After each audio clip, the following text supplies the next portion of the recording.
Track 9, 7.2, Exercise 3. Speaker 1. All of us in the office where I work love doing it, probably because we're all desperate to get out of that 9-to-5 routine. It's an expensive sport, but we all joined a dangerous sports club to help keep costs down. The first time I did it, I really was frightened, as the ground seemed so far away, but I said to myself that nothing would happen and I wasn't going to die. I did my first 2 jumps in Canada and London. Apparently, in Germany, they're doing it without being attached to a rope, but with just a net beneath. That could be pretty scary, couldn't it? Speaker 2. About 4 years ago, I was very ill and nearly died. Sometime later, I was involved in a serious car crash. It made me realise how risky everyday life is, and it seemed to cure me of fear, so I said to myself, why not push things to the limit?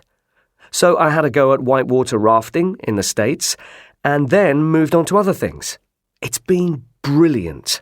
I've done all sorts of things, from abseiling down mountains to skydiving. Now, I try to keep giving myself difficult and exciting things to do. Not that I've got anything to prove, it's just a personal thing, really. I'm thinking of doing river sledging next. Speaker 3. I took part in a trek to ski across the Arctic last year. It was probably the most dangerous thing I've ever done, but I'd do it again tomorrow.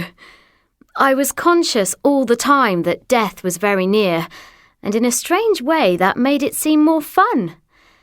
I cried in absolute terror sometimes, especially when the ice began to melt and great holes would suddenly appear just in front of me. It was the ultimate challenge for a skier like myself, and I guess I'm not afraid of anything anymore. In fact, I'm looking forward to skiing in the Antarctic next year. Speaker 4. I've always enjoyed diving, as it's quite an exciting sport. But last winter, I had the ultimate experience of going shark feeding in the Caribbean. The sharks were about 3 meters in length, and obviously they are quite aggressive and can bite you. But if you put on the right protective clothing and take precautions, it's no more of a risk than driving fast motor cars. I must say, I had more accidents when I went horse riding. I did feel a bit nervous as I went over the side of the boat. After all, I've seen stories about shark attacks on TV like everyone else. But I was never in any real danger. Speaker 5. Some of my mates had started doing this free climbing. You know, where you don't use ropes, only your hands and feet. I guess they needed to have a bit of excitement in their lives, didn't they?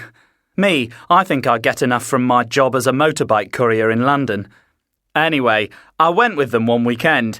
It was terrifying and I was sure I'd end up lying in a hospital bed, but I felt I had to do it, especially with them looking on.